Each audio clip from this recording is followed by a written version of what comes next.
Et salut, c'est Nao Winchester.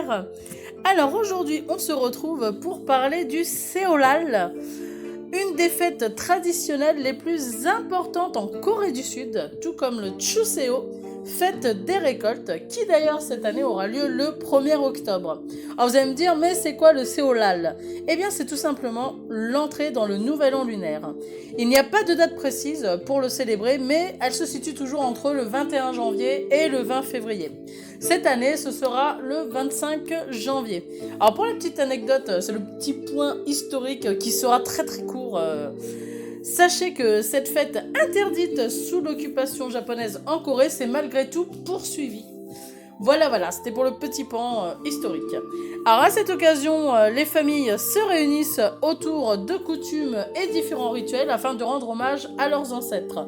Les festivités se déroulent sur 3 jours, puisque les Coréens prennent un jour de congé la veille du Nouvel An, mais aussi le lendemain, et se réunissent ainsi dans la maison familiale autour d'un autel érigé pour l'occasion et couvert d'offrandes pour les ancêtres. On nomme cette coutume le chahi.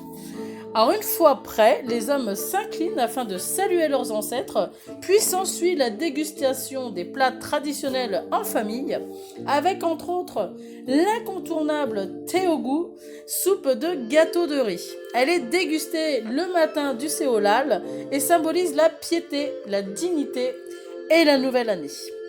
Après le repas, les enfants qui, pour l'occasion, portent leur habit traditionnel, le hanbok, présentent leur respect aux aînés, puis reçoivent une petite pochette en soie ou en coton, qui est composée d'un petit lien de serrage et de divers ornements qui symbolisent la fortune.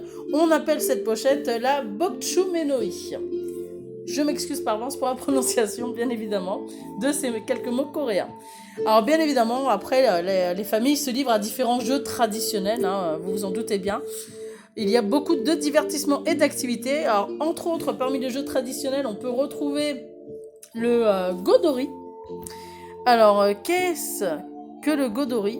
Alors c'est tout simplement un jeu de cartes à fleurs qui tient ses origines du Japon d'ailleurs, et plus connu sous le nom Hanafuda. Alors, c'est un jeu qui se compose de 48 cartes en 12 familles de 4 cartes qui représentent les mois de l'année par catégorie de feuilles. Donc le pin, l'abricotier du Japon, le cerisier, glycine, iris, pivoine, trèfle, herbe japonaise pampas ou eulalia, chrysanthème, érable, polonia et le saule ou pluie. Voilà. Durant la phase de pose et de pioche, les types de feuilles sont utilisés pour former les paires. Alors il y a des règles de base pour ce jeu, mais les familles parfois adaptent leurs propres règles. Voilà. De toute façon, je vous ferai une vidéo où je parlerai plus longuement du Godori, ou appelé Go-Stop, ou Hanafuda, si vous êtes du Japon, voilà, ou amateur du Japon, puisque ça tient ses origines dans ce pays-ci. Je vous ferai une vidéo un peu plus détaillée sur ce jeu-là. Nous avons aussi le Chenga, alors qui est un jeu de planche. Vous devez le connaître, puisque nous aussi en Europe, il y a eu une époque où il était très répandu. Je l'ai moi-même eu plus jeune. Je ne sais pas s'il est encore populaire aujourd'hui, mais en tout cas voilà. Sachez que les Coréens pratiquent aussi ce jeu-ci qui a pour but, qu'on peut nommer également la tour infernale, et dont le but est de retirer les planches d'une tour de bois sans que cette dernière s'écroule. Voilà. Il y a également d'autres jeux traditionnels, bien évidemment. Je pense que je vous ferai également une vidéo d'ailleurs sur les différents jeux traditionnels qu'il existe en Corée du Sud, mais aussi au Japon ou à Taïwan, car il y a pas mal de petites choses qui se pratiquent au niveau des jeux. Alors, mais il n'y a pas que ça, il y a d'autres activités. Nous avons également du cerf-volant, il y a les discussions en famille, bien évidemment. Sinon, les membres aussi, parfois, se réunissent tout simplement devant la télévision et partagent un programme ensemble ou font une sortie au cinéma. Il y a pas mal de choses. C'est une période très festive et l'occasion de se réunir en famille et de passer un très bon moment. Voilà, je pense qu'on a pas mal fait le tour du Seolal. J'espère que ça vous aura plu. Voilà. Je vais en profiter également d'ailleurs pour vous souhaiter une très très bonne année.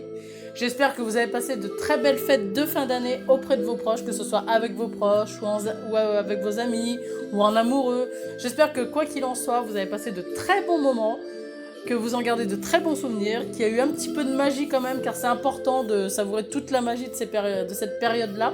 Là, nous entrons dans une nouvelle décennie, une nouvelle année, donc les compteurs sont remis à zéro.